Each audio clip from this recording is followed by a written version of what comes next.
The sun had barely risen over Fort Bragg, casting a golden haze across the sprawling military base. The morning air was crisp, carrying the faint scent of diesel from the vehicles lined up for routine patrols. Two young guards, Private First Class Mitchell and Private Sanders, stood at the main gate, their posture rigid, eyes scanning every approaching vehicle with the intensity drilled into them since basic training. This was the first test of their morning, a moment they had long rehearsed, yet every day held a different rhythm, a different tension, a new challenge. Mitchell shifted his weight, his boots clicking against the concrete. He noticed the black SUV approaching from the highway. Its tinted windows concealed the face of the driver, which immediately triggered the standard protocol. His hand instinctively went up, signaling Sanders to halt the vehicle. "ID ready," he muttered, more to himself than to his partner. Sanders, a month younger than him, swallowed nervously. This was the kind of moment that could make or break a soldier's confidence early in the morning. The SUV slowed to a near stop at the gate, and the driver rolled down the window. The guards immediately straightened. A woman leaned forward slightly, her face calm, composed, yet carrying an aura that silently demanded attention. She was dressed in plain clothes, a soft gray jacket over simple attire, nothing that screamed authority. There were no medals, no uniform, no insignia, nothing the guards could use to place her in the hierarchy of the military. "Good morning, ma'am," Mitchell began, trying to assert control over the interaction. "I need to see your clearance." The woman's lips curved into a small, polite smile. Her eyes, sharp and observant, flicked between the two young soldiers. There was no trace of irritation, only a quiet patience that somehow unsettled the men. "Of course," she replied, her voice steady, professional. "I'm here to visit the base.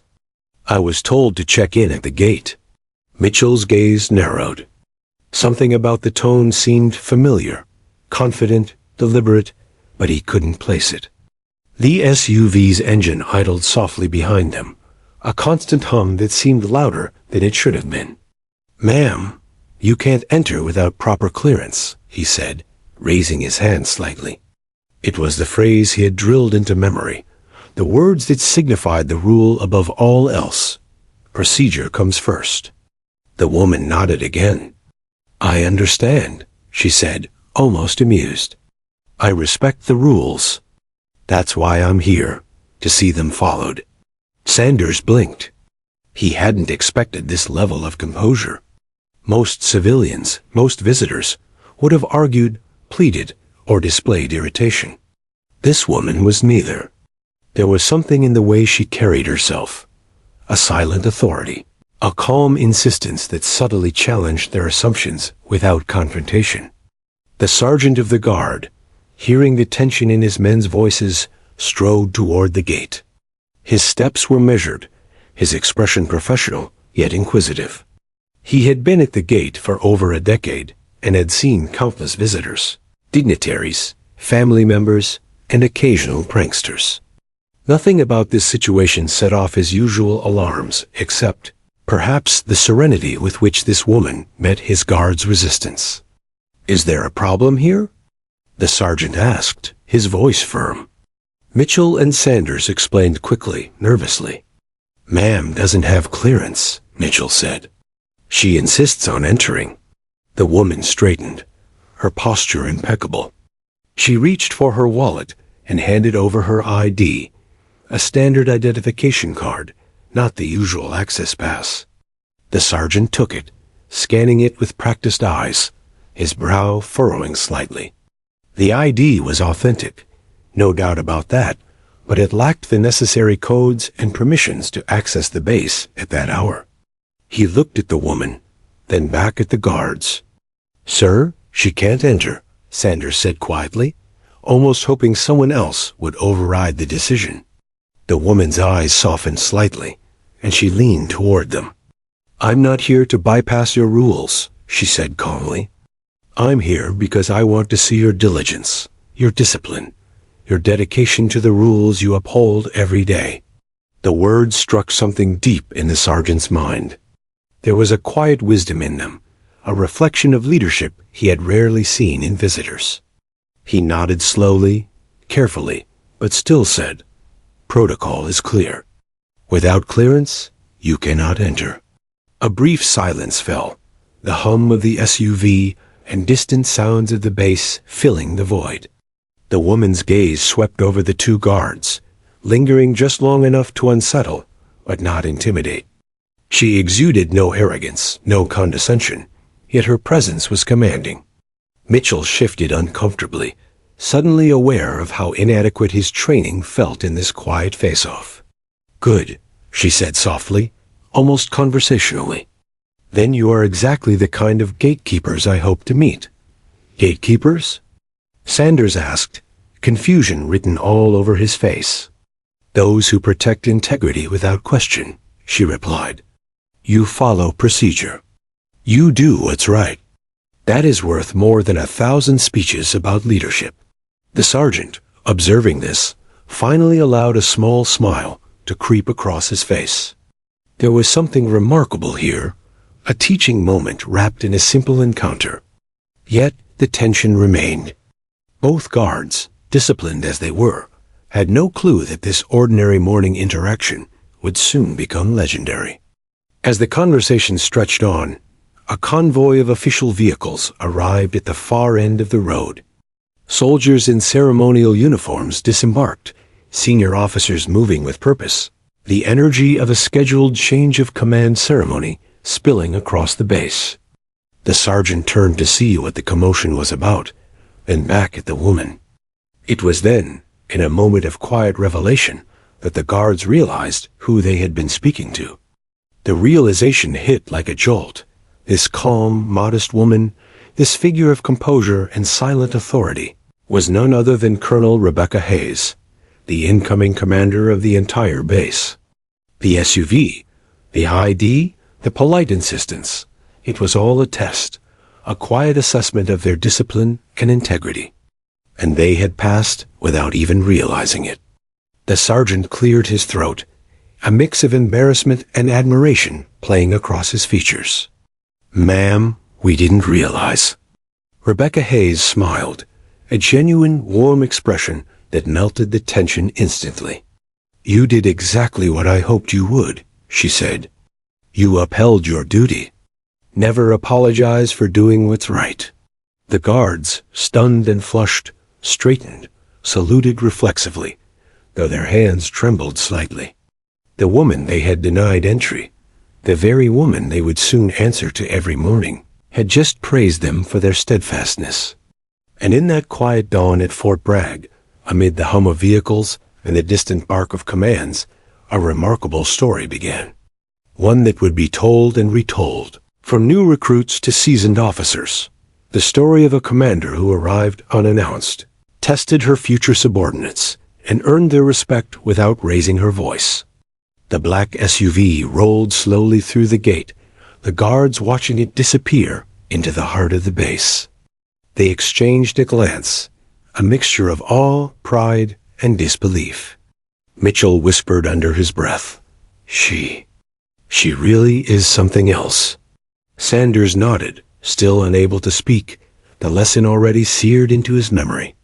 Rules, integrity, humility, and quiet authority.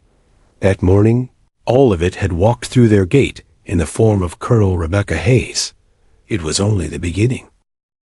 Long before the sun rose over Fort Bragg and the gate encounter that would become legend, Rebecca Hayes's life had been defined by challenges. She was born in a small, dusty town in Oklahoma, a place where dreams were often limited by circumstances, and expectations even more so. Her mother, a schoolteacher with an iron will, raised Rebecca alone after her father had left when she was only 5. Life was hard, often unkind, but Rebecca's determination was harder. She learned early that resilience wasn't an abstract idea, it was survival. As a child, Rebecca spent countless hours running through wheat fields, imagining herself in situations far beyond her small town. She would race against the wind, her mind filled with stories of soldiers, leaders, and those who fought for something greater than themselves. While other children played carefree games, Rebecca read biographies of military heroes, devouring tales of courage, strategy, and honor. Each story planted a seed, a quiet conviction that she would someday carve her own path into the world. High school brought new challenges. Rebecca was one of the few girls in her class who dared to excel in the physical and academic tests often reserved for boys. She joined the junior ROTC, driven not by recognition, but by a desire to test herself. The older boys often mocked her, calling her ambitions unrealistic, telling her that leadership was not for girls like you. She responded not with arguments, but with action. She trained harder, ran faster, and outperformed many of the boys in both academics and physical endurance. By the time Rebecca applied to the United States Military Academy at West Point, she had already built a reputation for tenacity. Admission was competitive, with thousands vying for a place. But Rebecca's determination and academic excellence earned her a spot. The transition was brutal. The Academy's culture, though officially open to women, still carried remnants of skepticism. Female cadets were often underestimated, subjected to whispered doubts and subtle exclusions. Yet Rebecca thrived. She discovered a rhythm in the rigorous training, an almost meditative focus that allowed her to anticipate challenges before they even arose. At West Point, Rebecca encountered mentors who would shape her philosophy of leadership. One, a retired colonel, saw in her the rare combination of courage, intelligence, and humility. Leadership isn't about making people fear you, he told her one evening as they walked the campus under the stars. It's about earning their respect. You can have rank, or you can have loyalty, but to have both is a gift few ever attain. You already have it, you just need to recognize it. Those words resonated deeply, becoming a guiding principle she would carry into every command, every mission, every interaction. After graduation, Rebecca's early assignments were demanding. Her first deployment was overseas, where the realities of combat tested every lesson she had learned. She saw fear, courage, loss, and heroism in equal measure. Soldiers under her command came from different backgrounds, each with their own insecurities and strengths. Rebecca's approach was simple but revolutionary in its clarity. She led from the front, sharing both danger and responsibility. Her presence in the field wasn't ceremonial, it was participatory. She learned their names, their fears, their dreams, and in return, they learned to trust her implicitly. Rebecca faced resistance along the way. Some colleagues doubted her authority. Some senior officers underestimated her decisions. At times, she was the only woman in a room filled with men who had decades more experience. Yet she refused to be defined by gender or by expectation. She believed that competence, courage, and fairness would always outshine prejudice. Slowly, her reputation grew, not as a woman commander, but as a commander, period. Soldiers began to see her as someone who was unflinching in the face of danger, unyielding in principle, and yet deeply human in her interactions. Her leadership style became known for its balance. Discipline was paramount, but empathy was never absent. She spent hours in the mess halls, not just observing, but listening. She walked through the barracks, engaging with soldiers during their downtime, learning their struggles, and offering guidance. Every interaction was intentional. Every decision reflected her commitment to integrity. By the time she was considered for the command of Fort Bragg, she had earned the respect of subordinates and peers alike, not through grand gestures, but through consistent, measured, and thoughtful leadership. Despite her successes, Rebecca never allowed herself to grow complacent. She knew that leadership was a living, evolving challenge. Every day brought new situations, new personalities, and new tests of judgment. She approached the command at Fort Bragg not as a reward or a pinnacle, but as a responsibility to shape the lives of soldiers, to uphold the values she had fought to embody, and to ensure that the institution she served remained steadfast in honor and purpose. The day she chose to arrive at Fort Bragg casually, without fanfare or uniform, reflected this philosophy. She wanted to observe the base as it truly was, without the filter that rank and ceremony often imposed. When the guards denied her entry that morning, she felt no anger, only respect. They were performing their duties, upholding rules that kept the base safe.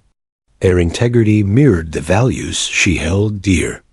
And in their unwavering adherence to protocol, she saw the foundation of the army she would soon lead.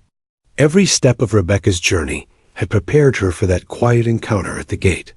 The girl who had run through wheat fields in Oklahoma, the cadet who had persevered against doubt, the officer who had led soldiers through combat and crisis, all converged in that moment. She was not just a commander by title. She was a leader who understood discipline, humility, and respect, and who valued these qualities above all else. By the time the convoy arrived, signaling the formal ceremony, Rebecca had already made her point. Leadership was not about entitlement, nor about the recognition of rank. It was about earning trust and demonstrating character in every small interaction. The morning encounter at the gate, her quiet test of the guard's integrity, had revealed the essence of the men she would soon command, and had affirmed the values she herself lived by. In the quiet after the SUV drove through the gate, as the guards realized who they had been speaking to, Rebecca Hayes reflected briefly on the journey that had brought her here. It had been a journey of grit, patience, and perseverance. A journey that had taught her that respect is earned quietly, often in moments unseen, and that true leadership requires both courage and humility. That morning, as the base stirred to life under her watch, Rebecca Hayes stood as more than just the incoming commander. She was the culmination of decades of struggle, discipline, and unwavering determination. She was a leader forged not in comfort, but in challenge. And as the sun climbed higher, casting long shadows across the base, she prepared to step fully into the role she had earned, ready to inspire, to guide, and to command with the integrity that had defined her every step. And so, the story of the woman who would be denied entry at the gate, yet command the hearts and minds of Fort Bragg, continued, a story of resilience, leadership, and the quiet power of character. The black SUV idled at the main gate, its tinted windows reflecting the rising sun and the rigid silhouettes of two young guards. Private First Class Mitchell and Private Sanders had grown accustomed to the rhythm of Fort Bragg mornings, the hum of engines, the crisp orders of superiors, the silent discipline of soldiers on watch. Yet something about this encounter felt different. It was subtle at first, the measured calm of the woman behind the wheel, the faint glint of confidence in her eyes, the quiet authority she radiated without uniform or insignia. "Ma'am, please step back," Mitchell said again, his tone firmer now. He had rehearsed this phrase countless times in drills, in training, in moments meant to simulate high-stakes situations. Yet no drill had prepared him for this calm, deliberate presence, for the way the woman seemed to silently assess him, not with judgment, but with expectation. Without proper clearance, you can't enter the base. Rebecca Hayes didn't flinch. She had faced far more intimidating situations, hostile territories, armed insurgents, lives hanging in the balance, yet there was an unmistakable thrill in this encounter. This was leadership distilled into its purest form, a test of integrity and discipline without grand gestures, without the veil of rank or ceremony. She smiled faintly, a subtle curve that hinted at amusement, and said, "I understand. I am here because I want to witness your dedication firsthand." Sanders shifted nervously, tugging at his uniform collar. The SUV, though stationary, seemed larger somehow, its presence commanding attention. "Sir," Sanders whispered to Mitchell. "Who is she?" Mitchell shook his head, unable to identify the woman. Her demeanor didn't match any protocol, any visitor list, any command hierarchy he knew. Yet she radiated authority, an invisible force that pressed on the young guard's sense of duty. The sergeant of the guard approached, his steps measured but quick enough to convey urgency. Sergeant Davis had been stationed at Fort Bragg for over a decade, and he had witnessed nearly every conceivable scenario at the gate. Diplomats, contractors, pranksters, even occasional family disputes. Nothing, however, had prepared him for the quiet intensity of this encounter. "Is there an issue here?" the sergeant asked, voice firm, eyes scanning the SUV, and then the guards. His gaze lingered briefly on the woman, noting her posture, the calm in her expression, the subtle air of command that didn't rely on rank. "Explain." Mitchell stepped forward, saluting quickly. "Sergeant, ma'am refuses to leave and does not have proper clearance." He gestured to the ID she had handed over, which was authentic but lacked the base-specific codes required for entry. I followed protocol. The woman's eyes met the sergeant's, steady and unwavering. "I am not here to bypass rules," she said softly, her tone deliberate, almost instructive. "I am here to observe the rules in action, to see the integrity of those who uphold them." The sergeant's eyebrows knit together. There was an unspoken weight in her words, a challenge wrapped in civility. He took the ID, scanning it carefully. Everything checked out. The card was real, the credentials valid in general terms, but still insufficient for entry at that hour. The procedural dilemma was clear. Allow entry and bend rules, or enforce protocol and risk upsetting a potentially high-ranking visitor.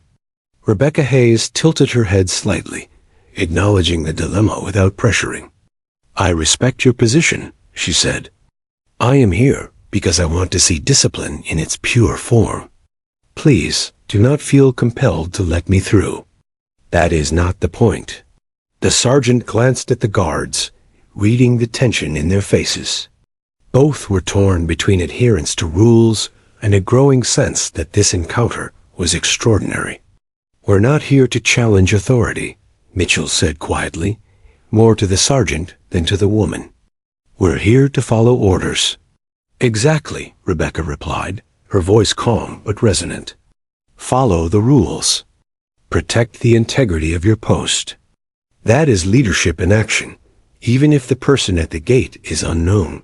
Sanders swallowed hard. His fingers itched with the urge to reach for a radio, to call for clarification, but he felt a strange mix of respect and curiosity. There was something profoundly different about this woman, something beyond training, beyond experience, beyond the ordinary authority he had been taught to recognize. The tension stretched. Every second seemed to expand, carrying weight and significance. The distant sounds of the base, morning drills, engines starting, orders shouted, faded into a background hum, leaving only the charged atmosphere at the gate. It was a test in its purest form, not of combat readiness or strategy, but of integrity, patience, and discipline. Finally, the sergeant made a decision. "Ma'am, protocol is clear. You cannot enter without proper clearance." His tone was firm but respectful, the edge of deference unmistakable. He had seen leaders who demanded compliance without reason. This woman was different. She accepted the decision without resentment. "I understand," Rebecca said. Her smile was faint, almost imperceptible, yet it held warmth. "I came here to see the strength of your conviction, and I see it clearly. You are exactly the kind of soldiers any commander would be proud to lead." The guards blinked, uncertain how to respond. Was she praising them or subtly rebuking them? The sergeant leaned in, curiosity finally overcoming caution. "You? You seem to understand the weight of this moment," he said, voice tinged with awe. "Who are you, ma'am?" Rebecca's eyes twinkled with a quiet humor. She didn't answer immediately. Instead, she gestured subtly toward the far end of the road, where a convoy of vehicles was approaching. Soldiers in ceremonial dress and senior officers moved with measured purpose, the energy of a scheduled change of command ceremony spilling across the base. "Observe," she said softly. "Sometimes leadership isn't about entering the gate, but about understanding who guards it." The sergeant's gaze followed her motion, and the realization began to dawn. The pieces fell into place: the calm authority, the unshakable composure, the precise words, the deliberate test. Slowly, he understood. This was no ordinary visitor. This was the incoming commander of the base itself, standing quietly at the gate, assessing his soldiers before stepping into her role. The guards stiffened, realization crashing over them. Mitchell's mouth went dry. Sanders felt a shiver run down his spine. The woman they had denied entry, the one they had tested by following their training to the letter, was the very person they would soon salute daily, the leader they would answer to without question. Rebecca Hayes, noticing the shift, allowed a small, approving nod. "Do not feel embarrassed," she said. "You performed exactly as you should have. Discipline is not demonstrated in fear or deference. It is demonstrated in steadfastness and adherence to principle. You have shown both." The sergeant cleared his throat, trying to mask the mixture of admiration and disbelief in his voice. "Ma'am, we didn't know." Rebecca's smile widened, gentle and reassuring. "And that is the point. Rules exist to protect the integrity of the mission, not to bow to the presence of rank. Never forget that." For a long moment, silence hung at the gate. The convoy continued to approach, but the energy of the encounter had transformed the atmosphere. The guards had passed an invisible test, one they hadn't known existed, and in doing so had earned the quiet respect of their very commander who would soon lead them. Finally, the black SUV began to move, the subtle authority of Rebecca Hayes emanating even as the vehicle rolled through the gate. The guards watched it go, a mix of awe, relief, and anticipation etching lines into their young faces. They exchanged a glance, wordless, knowing that this morning encounter would remain with them for the rest of their careers. That day, at the edge of Fort Bragg, the lesson was clear. True leadership is measured not by the power one wields, but by the integrity one inspires in others. And in that quiet standoff at the gate, Rebecca Hayes had demonstrated it flawlessly. The gate standoff wasn't just a moment of tension. It was a prelude to the legacy she would soon establish. Every step, every glance, every measured word had set the tone for the command she was about to assume. It was the first of many moments that would define her tenure, a story of respect, discipline, and quiet, unyielding authority. And in the minds of Mitchell, Sanders, and Sergeant Davis, one fact was now undeniable.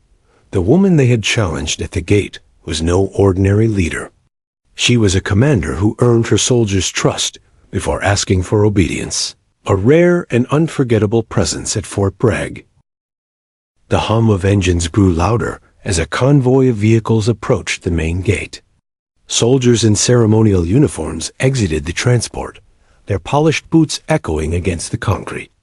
Senior officers moved with precise, deliberate steps, their faces composed but alert, aware that the change of command ceremony would be one for the base's history.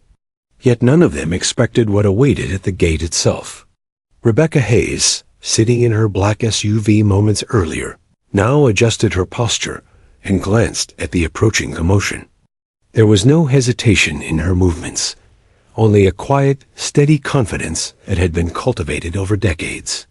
The guards, still unaware of the significance of the moment, remained at attention. Mitchell's hands were slightly sweaty inside his gloves. Sanders's chest rose and fell rapidly as he tried to maintain composure. It was Sergeant Davis who noticed first. His eyes widened as the reality hit him like a thunderbolt. The calm, composed woman who had challenged protocol, the one who had quietly evaluated their integrity, was no visitor, no contractor, no civilian with business at the base. She was the incoming commander of Fort Bragg itself. Colonel Hayes? Sergeant Davis's voice cracked slightly, a mix of disbelief and sudden respect. Rebecca smiled softly, allowing a hint of warmth to show for the first time that morning.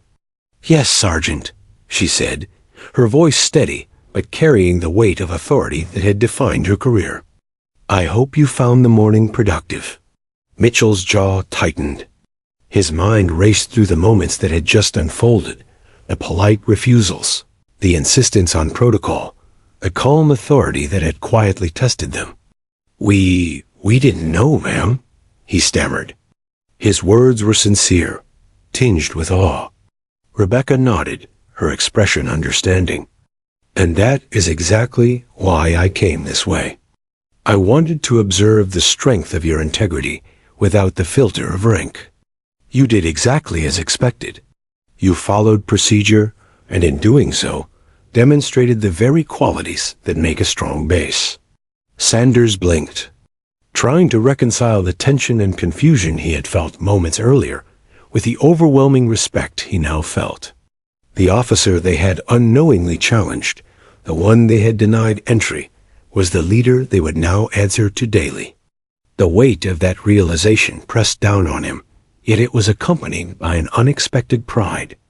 The convoy continued to approach, the officers in their formal uniforms now arriving near the gate. They halted briefly, observing the scene unfolding, sensing the unusual dynamic between the SUV, the commander, and the guards. There was an almost palpable tension in the air, a mixture of surprise, respect, and curiosity. Rebecca stepped out of the SUV gracefully, her movements controlled and deliberate. Every step seemed purposeful, commanding attention without demanding it. Her casual attire from moments earlier was replaced by the aura of authority that had defined her career.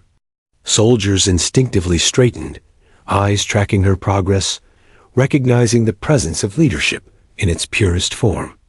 The guards, now fully aware, stiffened further, their earlier embarrassment mingling with awe. Sergeant Davis, usually unshakable in demeanor, found himself momentarily lost for words. "Ma'am, we apologize if we caused any inconvenience," he said, his voice formal but tinged with admiration. Rebecca shook her head gently. "Do not apologize," she replied, her tone gentle but firm. "You did exactly what you were trained to do. You upheld your duty, and for that, you should feel pride, not embarrassment. Rules exist to protect the base, not to be circumvented for convenience. Integrity is more valuable than protocol alone." The guards exchanged glances, a mixture of relief and newfound respect washing over them. Mitchell felt his chest swell with pride. Sanders's hands, which had been slightly trembling, now rested confidently at his sides. In that moment, they understood that their morning encounter was not a mistake or a simple misunderstanding. It was a deliberate test of their discipline and commitment. The senior officers approached, recognizing the woman they were here to formally honor. Their surprise was evident, but respect quickly replaced it.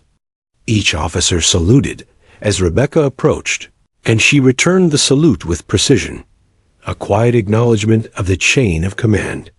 This was no ceremonial gesture. It was a reflection of the culture she had cultivated throughout her career, respect earned through action, not demanded by title. Rebecca addressed the guards directly, her gaze steady and unwavering. "You are the backbone of this base," she said. "Your diligence and adherence to protocol are the foundation upon which leadership stands. Never underestimate the value of your role. Today, you demonstrated the essence of what it means to serve with honor." Mitchell swallowed hard, his voice finally finding strength. "Thank you, ma'am. We understand now." Rebecca smiled, a genuine warmth that softened the edges of authority without diminishing its impact. "Good. Let this be the first lesson of many. Leadership is not about who enters the gate, but how those at the gate uphold what is right. Remember that always. The convoy moved forward, the formal procession for the change of command ceremony ready to begin. Yet for Mitchell, Sanders, and Sergeant Davis, the morning had already left an indelible mark. The experience was etched into their memory, a story they would recount to new recruits, to peers, and eventually to the soldiers they would themselves lead. Rebecca Hayes' actions that morning had achieved something remarkable. She had tested, taught, and inspired without a single raised voice. Her presence, calm yet commanding, had conveyed lessons in discipline, integrity, and leadership that no lecture or seminar could replicate. The guards who had initially stopped her now felt a profound sense of pride, not only in having performed their duties correctly, but in having been recognized for their adherence to principle by a leader of exceptional caliber. The ceremony commenced moments later, but the memory of the gate encounter lingered in the minds of all present. Soldiers watched as the new commander moved among the ranks, engaging with personnel at every level. Her attention to detail, her calm observation, and her unwavering respect for the chain of command set a tone that would define her tenure at Fort Bragg, even as formalities took place, speeches, salutes, the symbolic passing of authority. The story of the gate remained central. It became a quiet legend among the ranks, a demonstration that leadership is as much about observing, listening, and testing as it is about issuing orders. Rebecca Hayes had arrived not with ceremony or spectacle, but with a lesson that would resonate for years. Integrity, discipline, and respect are the true measures of authority. The guards who had faced the morning confrontation now stood taller, their pride evident in their posture and their eyes. They had been tested, and they had passed, under the watchful gaze of a commander whose presence commanded both respect and admiration. That morning, Fort Bragg had witnessed not only a change in leadership, but the emergence of a leader whose influence would be felt long after the formalities ended. Rebecca's calm assessment and subsequent engagement with the guards had achieved something profound. She had demonstrated the essence of leadership, showing that respect is earned through observation, understanding, and action. In that single quiet moment, she had bridged the gap between rank and principle, authority and integrity.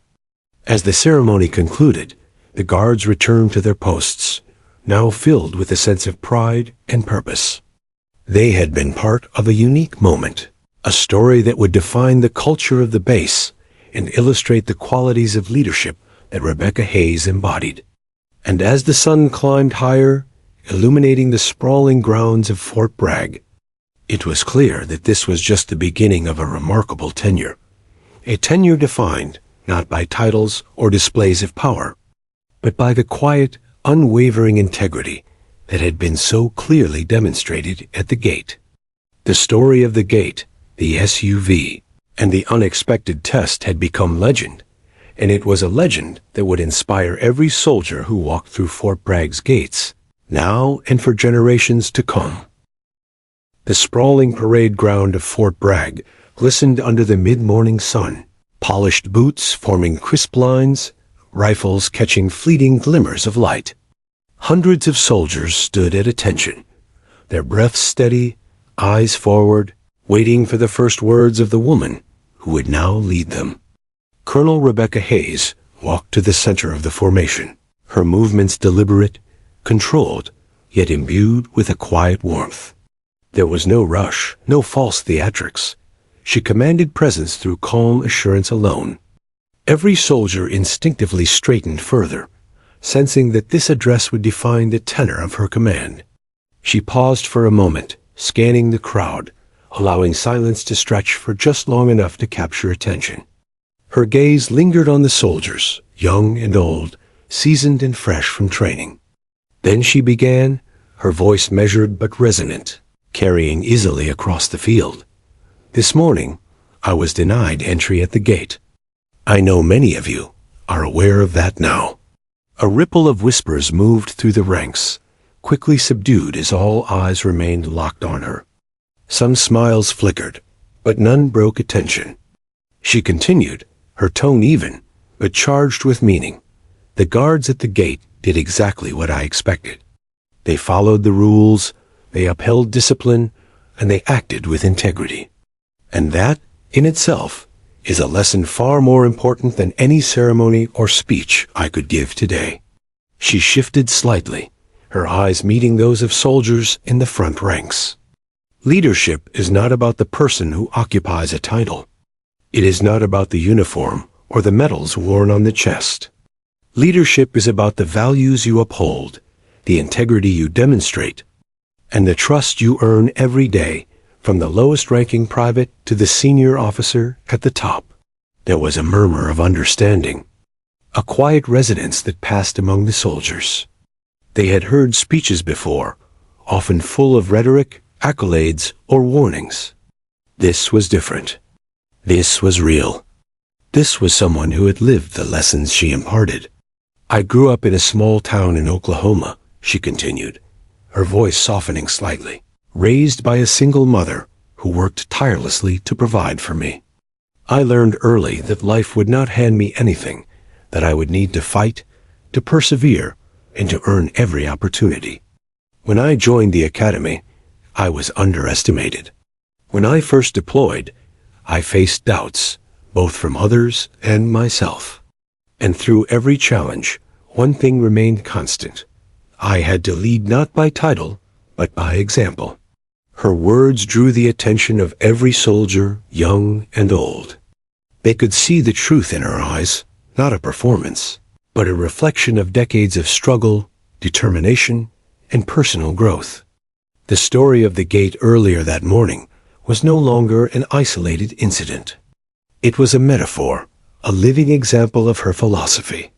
The lesson for all of us, she said, raising her voice just enough to carry across the field, is simple. Rules protect integrity. Protocol safeguards order, and those who uphold them with diligence and respect deserve recognition, not punishment, not disdain, but acknowledgement for doing what is right. Her tone became slightly firmer, imbued with the weight of experience. In the military, it is easy to assume that authority resides in rank alone. It does not. Authority is earned through trust, through competence, and through consistency. If you ever forget this, remember the story of this morning. Remember the guards at the gate, untested in their moment, yet unwavering in principle. Their discipline is a reflection of the very values that sustain us as a force. Respect them and emulate them in your own service. She paused, allowing the weight of her words to settle. Then, with a softer, more personal note, she continued, I know fear, doubt, and exhaustion. I have faced situations where the stakes were life and death. I have seen comrades fall, and I have learned to stand again, not because of rank or position, but because of commitment to mission, to team, and to principle. That is what I ask of each of you. Be committed, not just to orders, but to the ethics, discipline, and humanity that make our service meaningful. A hush fell over the formation. The soldiers listened intently, their eyes following her movements, their minds absorbing her every word. She was not speaking at them. She was speaking to them, each soldier understanding that her experience encompassed theirs, that her empathy was earned through shared hardship. Leadership, she continued, pacing slowly along the front line, is not a matter of entitlement. It is not a matter of who shouts the loudest or commands the most attention. True leadership is quiet, consistent, and often unseen. It is the person who notices the struggle in private, who offers guidance without condescension. It is the person who enforces rules fairly and consistently. It is the person who earns trust rather than demanding it. That is how we build a strong, resilient, and honorable force. Her gaze swept across the parade ground once more, catching the eyes of both young recruits and seasoned non-commissioned officers. I will lead this space not from a pedestal, but from the ground. I will walk among you, listen to you, and learn from you. I will expect integrity, discipline, and courage in every action, just as I will endeavor to demonstrate them in my own. Today, my first lesson comes not from the podium, but from the gate, and from the soldiers who upheld their duty without hesitation. The whispers among the ranks subsided completely, replaced by a unified sense of understanding and respect. Her speech, though measured and calm, had struck a chord deeper than any drill, any command, any ceremonial act ever could. She had shown that leadership was as much about observing, testing, and acknowledging others as it was about issuing orders. Colonel Hayes then concluded her address with a quiet, yet firm statement. You are the strength of Fort Bragg, the discipline you show, the integrity you maintain, and the loyalty you demonstrate are what make this base and our mission strong. Remember that every day. Uphold these principles, and no challenge, no adversity, and no obstacle will ever diminish what we can accomplish together. Silence lingered for a moment, filled with the weight of realization. Then, slowly, soldiers began to clap, first a few scattered hands, then a growing wave that spread across the parade ground. The applause was not ceremonial. It was genuine, heartfelt, and filled with respect. Mitchell and Sanders, standing at attention, exchanged glances, their earlier tension now replaced by pride and inspiration. Sergeant Davis allowed himself a small, genuine smile, realizing that this commander had already earned the loyalty and admiration of every soldier present, not through status or intimidation, but through honesty, courage, and lived experience. The speech had achieved something extraordinary. It had not only introduced a new commander, but it had conveyed the essence of her leadership philosophy in the most authentic, compelling way. Soldiers left the formation that morning, understanding what it meant to lead and be led, inspired to embody the values Rebecca Hayes had exemplified. Even as the formalities of the day continued, the memory of the morning, the gate, and her first words remained vivid. Every soldier carried the lesson forward. Discipline, integrity, and respect are the pillars of true leadership, and the commander who led by example had already shown them in the most profound way. That day marked the beginning of a legacy, one that would be told and retold, remembered not for ceremonies or titles, but for the quiet, unwavering power of a leader who understood the weight of responsibility, the value of integrity, and the importance of inspiring others through example. And for Mitchell, Sanders, and Sergeant Davis, the lesson was personal. They had seen leadership tested at the smallest level, at the gate, and had witnessed firsthand how integrity, humility, and quiet strength defined the true measure of command. The sun climbed higher, illuminating the grounds of Fort Bragg. Rebecca Hayes stood tall at the center of the parade, a commanding presence rooted not in authority, but in respect. The base had seen its first lesson in her leadership, and the soldiers would carry that lesson in every action, every decision, and every challenge that lay ahead. The morning ceremony had ended, but the work for Colonel Rebecca Hayes had only just begun. Fort Bragg was a sprawling base, home to thousands of soldiers with varying levels of experience, expectations, and attitudes. While her arrival had been met with awe and respect by some, others viewed the new commander with skepticism. Change, especially in an institution steeped in tradition, was rarely welcomed without question. As she walked through the barracks later that afternoon, Rebecca noticed subtle signs of resistance. Some seasoned non-commissioned officers exchanged glances, questioning her methods.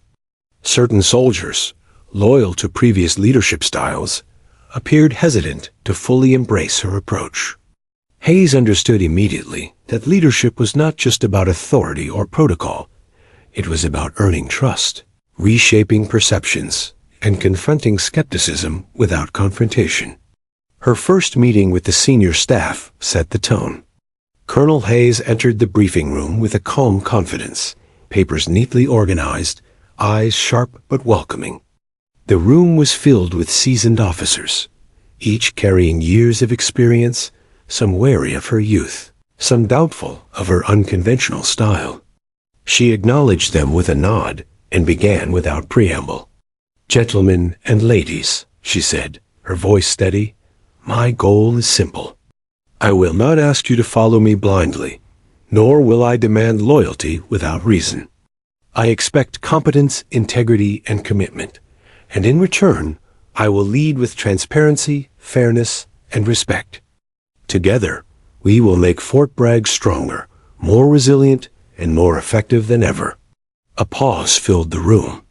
Some officers exchanged skeptical looks, unsure whether these were mere words or a declaration of intent backed by action. Hayes anticipated this. She leaned slightly forward, her eyes scanning each face, and added, "I am aware of the challenges ahead. I know that change is uncomfortable, but change is necessary if we are to maintain excellence. I am not here to erase tradition, but to build upon it, ensuring that every soldier understands their value and their responsibility." The room remained quiet, the weight of her words sinking in. She then shifted to a practical outline of her first initiatives: updated training protocols, direct engagement with soldiers, and a comprehensive review of unit performance. Each point reflected her philosophy: leadership grounded in observation, mentorship, and accountability. Later that week, Hayes faced her first overt challenge. A veteran officer, Lieutenant Colonel Marks, approached her privately, voicing concerns shared by several others. "Colonel Hayes," he began hesitantly, "your methods are unorthodox. Engaging personally with lower-ranking soldiers, bypassing traditional ceremonies. It undermines the chain of command in the eyes of some." Rebecca listened carefully, nodding. "Lieutenant Colonel, I understand your perspective. Tradition is vital, but so is effectiveness. Soldiers need to feel that their leadership is approachable, that they are seen and heard. If we neglect that, morale suffers, and ultimately, discipline suffers. My approach is not to bypass command, but to strengthen it from within." Mark studied her for a moment, trying to gauge whether she truly understood the delicate balance of leadership and authority. "And what if some officers resist?" he asked, cautiously. "Then we lead by example," she replied. "We demonstrate integrity, competence, and fairness in every action. Over time, respect is earned. Resistance is natural. It is not opposition, unless it undermines the mission. I welcome constructive feedback, but insubordination will not be tolerated." Her words, calm but firm, established a clear boundary. Hayes understood that leadership was as much about managing perceptions and expectations as it was about strategic decisions. Over the next few days, she implemented a series of observational walks throughout the base, meeting soldiers in their workspaces, mess halls, and training areas. Each interaction was deliberate, designed to communicate that she valued insight from every level. Her approach began to have immediate effects. Soldiers noticed that she remembered names, asked meaningful questions, and followed up on concerns. Non-commissioned officers saw that their leadership was not being undermined, but supported.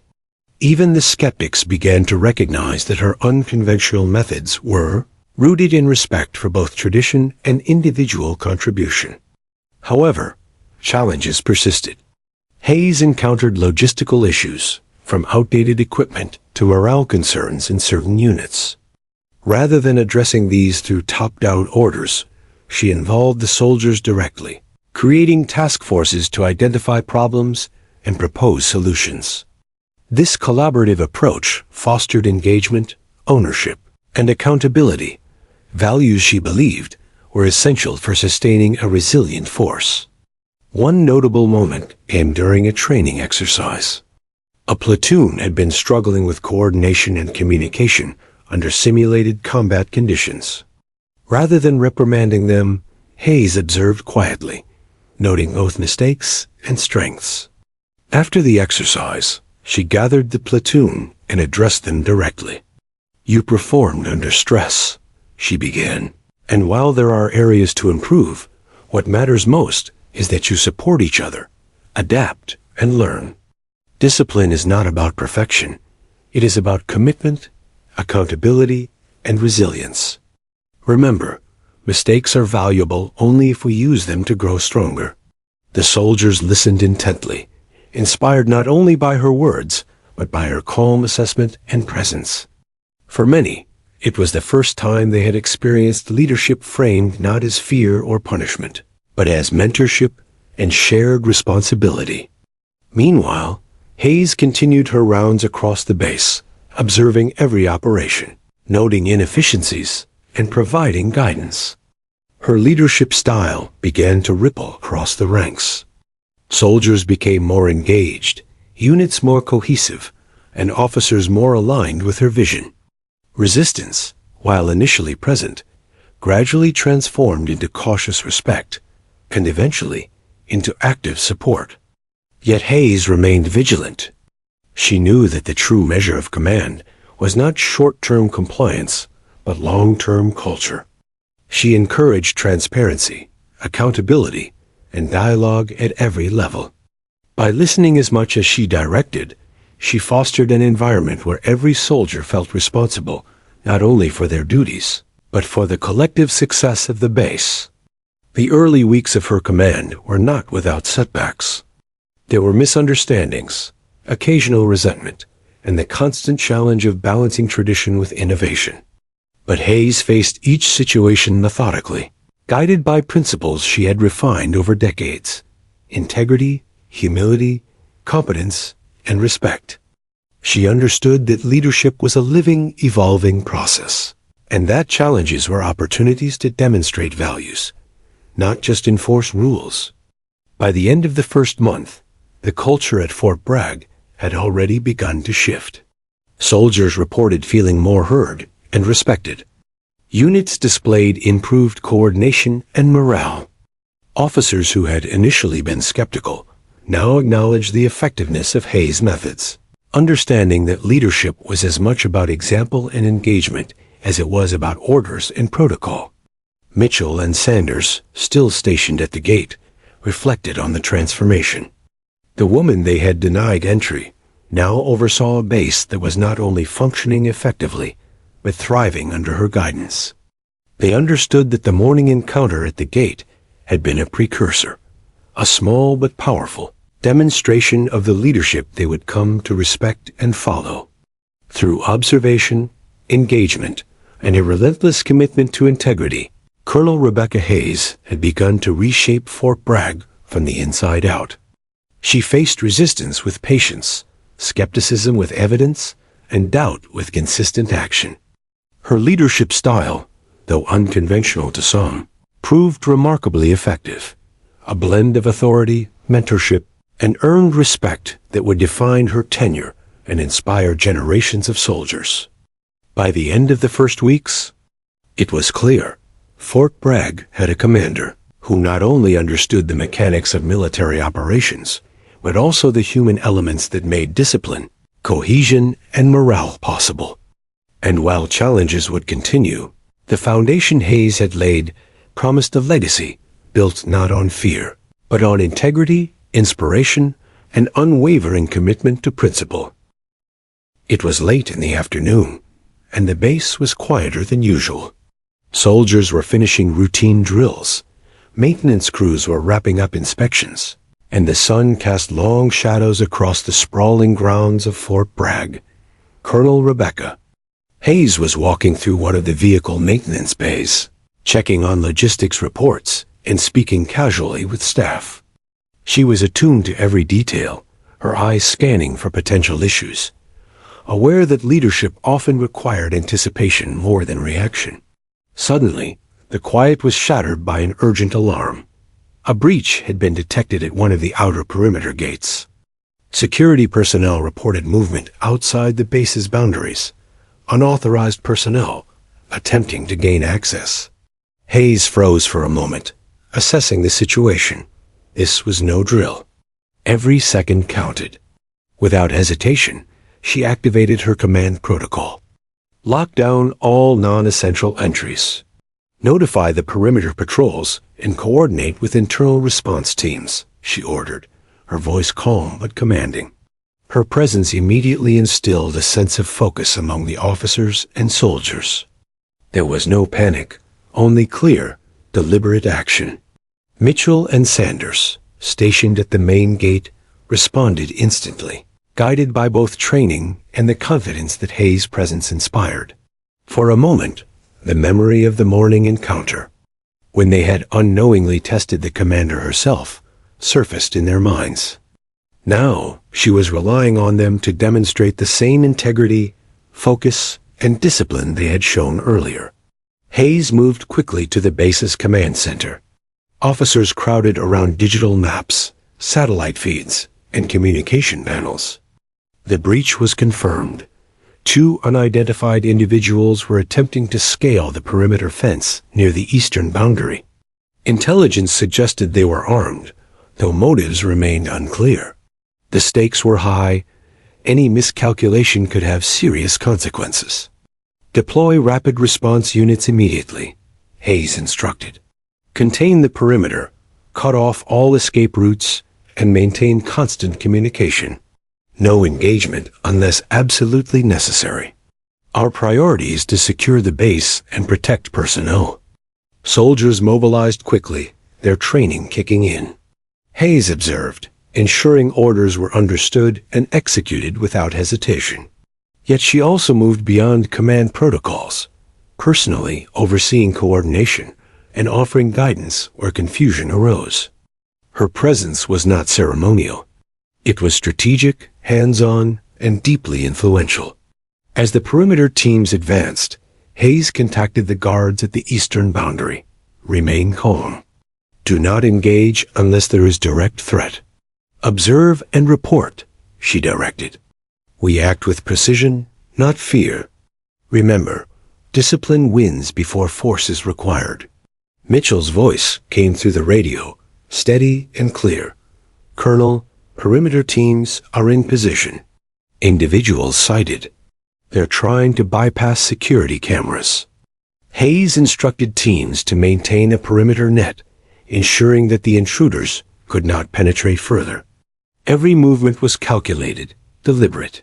Her approach emphasized both safety and strategy. The lives of her soldiers were paramount. But failure to contain the breach could have broader consequences. Minutes felt like hours as the operation unfolded. Hayes coordinated communication between patrols, security officers, and response units, anticipating potential escape routes and evaluating terrain. Her calm under pressure was contagious. Soldiers who were initially anxious found themselves acting with precision and confidence, inspired by the example of their commander. Finally, the intruders attempted to breach the secondary fence. At that critical moment, Hayes made a decisive call. Engage non-lethal containment measures. Maintain visual contact and prevent further movement. Capture is preferable to escalation. The rapid response units executed flawlessly. Netting devices, stun deterrents, and coordinated movements prevented the intruders from advancing, containing the situation without serious injury. Soldiers worked seamlessly, anticipating each command, guided by Hayes' strategic oversight. The intruders were apprehended, handcuffed, and quickly transported to secure holding. Hayes ensured that medical and psychological support were available for both the soldiers involved and the detained individuals, emphasizing that professionalism extended beyond neutralizing the threat. After the immediate crisis passed, Hayes addressed the command center. This incident demonstrates the importance of vigilance, preparation, and discipline. Each of you performed with precision, but remember, success comes not from fear or reaction, but from foresight, training, and integrity. Today, we did not just neutralize a threat. We upheld the values that make Fort Bragg resilient. She then moved to meet the soldiers involved in the containment. Walking alongside Mitchell and Sanders, she praised their calm adherence to protocol and their focus under stress. "Your actions exemplify the best of this base," she said. "You understood your responsibilities, maintained composure, and executed orders flawlessly. That is leadership in action, even without being the one giving orders." The morale boost was immediate. Soldiers felt pride not only in the successful outcome, but in being recognized individually by the commander. The lesson was clear. Integrity, discipline, and adherence to protocol were as vital in moments of crisis as they were in routine operations. Hayes' ability to inspire, guide, and acknowledge her team had transformed fear into confidence, hesitation into decisive action. Later that evening, Hayes convened a debriefing session. The operation was reviewed meticulously. Every movement, every decision, every communication analyzed for lessons. The goal was not to assign blame, but to improve processes, reinforce discipline, and ensure preparedness for future challenges. Leadership, Hayes explained, is tested in moments like this, not just in grand strategy or planning, but in the execution of decisions under pressure. Each of you demonstrated the values that uphold this base: integrity, accountability, and discipline. Learn from today and apply it in every action, every drill, and every engagement. She concluded with a reflection that resonated deeply with everyone present. Remember, the strength of Fort Bragg lies not only in our weapons or training, but in our commitment to one another and to principle. Today's test was a reminder that leadership is not about the title I hold, but about the trust we build. Together, the vigilance we maintain, and the integrity we practice in every situation. By the end of the day, Fort Bragg had experienced more than just a security breach.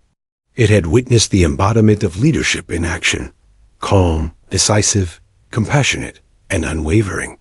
Soldiers spoke among themselves about the clarity of orders, the effectiveness of coordination, and the inspiration drawn from Hayes' presence. The gate that had been a symbol of initial testing was now a metaphor for trust and respect earned through action. Mitchell and Sanders, reflecting on the day, realized the full circle of their experience. The woman they had denied entry weeks earlier had now guided them through a crisis, demonstrating the principles she had always embodied. Their earlier apprehension had transformed into admiration and confidence, knowing that under Hayes' command, they were part of a base led by someone who valued both integrity and human life above all else. Rebecca Hayes' leadership had been tested, and she had passed with distinction. The breach was contained not only through strategy and training, but through the trust, respect, and cohesion she had cultivated within her team. In moments of crisis, soldiers had followed because they believed in the principles she represented. A testament to the enduring power of integrity, example, and genuine leadership. As the sun set over Fort Bragg, casting long shadows across the base, Hayes walked among her soldiers once more. She checked on units, offered guidance, and reassured those who had felt the tension of the day. The base was safe, operational, and united. Yet the true victory lay not in the apprehension of intruders, but in the reaffirmation of values that would define Fort Bragg under her command. The story of the gate, the morning ceremony, and the day's critical breach would become legend. Among the soldiers, a narrative of leadership that combined authority with empathy, discipline with inspiration, and principle with action. Hayes had transformed not only the base's operational readiness, but its culture, setting a standard that would influence every soldier, every officer, and every future challenge. In that moment, the legacy of Fort Bragg's new commander was already taking shape, a legacy built on courage, wisdom, and the unwavering belief that leadership is measured not by titles or accolades, but by the respect, trust, and integrity earned in every action. Weeks had passed since the critical security breach, yet the memory of that day remained vivid across Fort Bragg, Soldiers spoke of the calm authority, decisiveness, and clarity demonstrated by Colonel Rebecca Hayes, not in hushed whispers, but as a model of leadership to emulate. Her reputation had transcended the gate incident and the morning ceremony. She had proven herself in real, high-pressure situations, and the lessons she imparted resonated across ranks. Fort Bragg itself began to feel different. The barracks, training grounds, and offices were now filled with a renewed sense of purpose. Soldiers moved with confidence, understanding that discipline and integrity were not abstract principles but actionable behaviors, expected and respected by their commander. Units that had once been hesitant or skeptical now operated cohesively, motivated by the example set by Hayes. Mitchell and Sanders, stationed at the main gate, had become symbols of that transformation. Their early encounter with Hayes, when they had unknowingly tested her, now carried profound significance. They shared the story frequently with new recruits, how the commander they had denied entry had observed them, assessed them, and ultimately used the situation to teach a vital lesson about integrity and duty.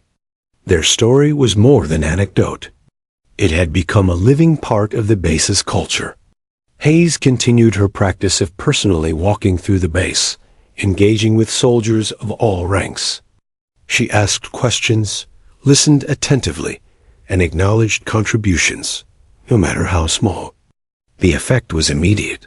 Soldiers felt valued, respected, and responsible not only for their actions, but for the morale and cohesion of the units around them.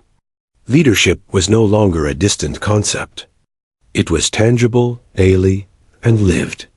During one inspection of a training exercise, Hayes observed a group struggling to coordinate a complex tactical maneuver. Instead of issuing orders from a distance, she approached, quietly guiding and mentoring them. Leadership, she reminded them, is as much about listening as it is about directing. Notice your teammates, anticipate needs, and act with discipline. Success depends on your cohesion, not individual effort alone. This hands-on approach created an atmosphere of accountability without fear. Soldiers began to self-correct, motivated by respect for their commander rather than apprehension about punishment. Officers, once resistant to Hayes' unconventional style, now appreciated the efficiency and morale gains it fostered. Commanders saw the value in blending discipline with mentorship, protocol with empathy, and they followed her lead. Hayes also introduced systemic changes to enhance readiness and cohesion. She implemented rigorous after-action reviews, emphasizing learning over blame, and established feedback channels where soldiers could voice concerns or suggestions. She encouraged initiative, rewarded problem-solving, and reinforced that every soldier, regardless of rank, had a stake in the success of the base. Her policies were grounded in experience and observation, ensuring they were both practical and sustainable. The transformation was particularly evident during large-scale training exercises. Previously, drills often highlighted errors, tension, and frustration. Under Hayes' leadership, exercises became opportunities for growth, collaboration, and shared accountability. Mistakes were treated as learning moments, and successes were celebrated collectively. Soldiers reported feeling more engaged, motivated, and confident in their abilities. The morale of Fort Bragg had shifted profoundly. Even in administrative matters, Hayes maintained her philosophy. She emphasized fairness, transparency, and clarity in assignments, promotions, and evaluations. She met personally with officers whose performance required attention, offering guidance, support, and mentorship. Her interventions were never punitive but corrective and empowering.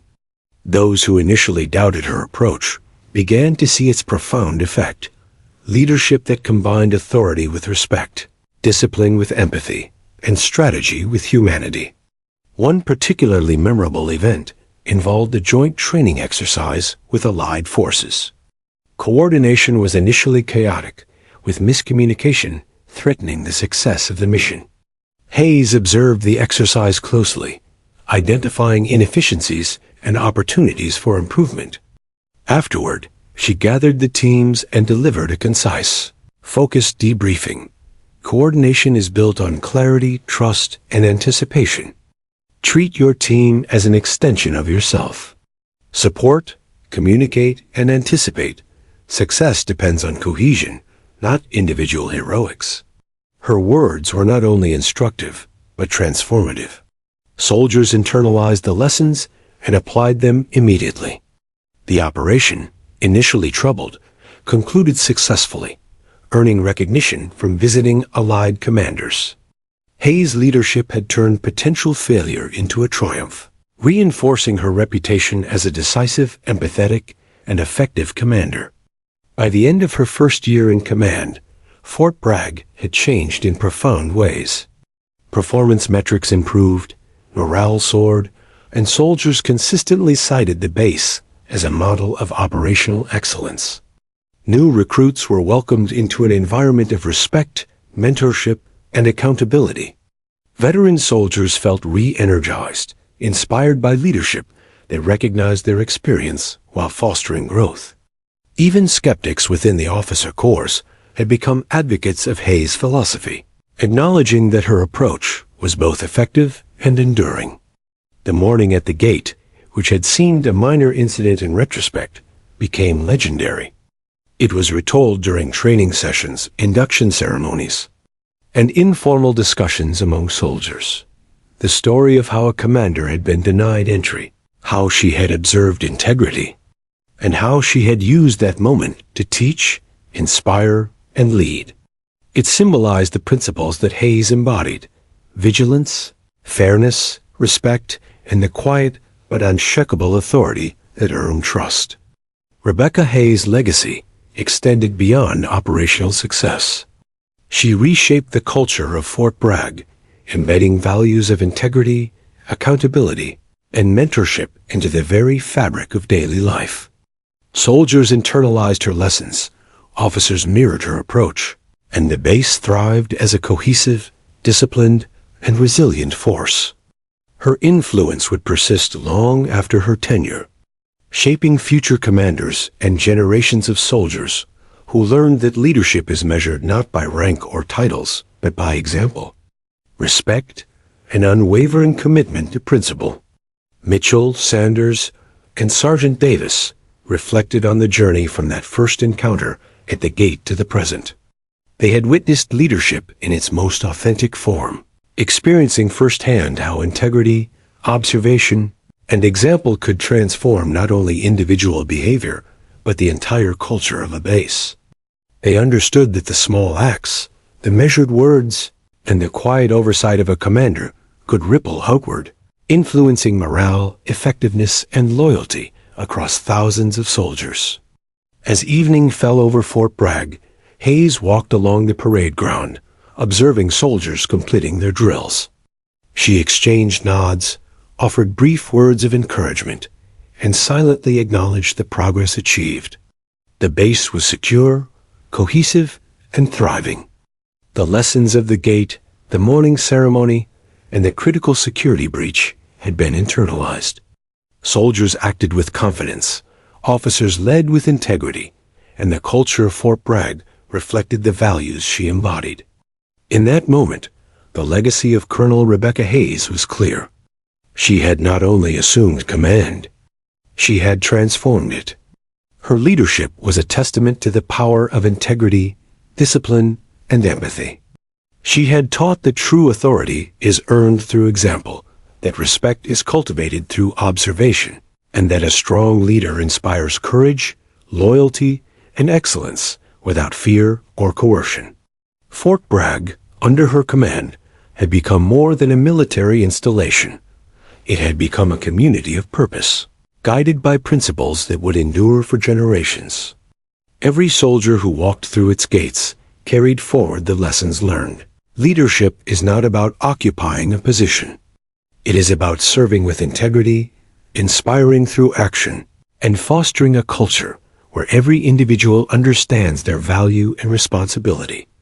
And so, the story that began with a simple confrontation at the gate, "Ma'am, "You can't enter," had evolved into a narrative of transformation, resilience, and enduring influence. Colonel Rebecca Hayes had proven that leadership is as much about watching, listening, and teaching as it is about commanding. Fort Bragg would remember her not just as a commander, but as a leader who embodied the highest ideals of military service, leaving an indelible mark on every soldier, every officer, and the very spirit of the base itself.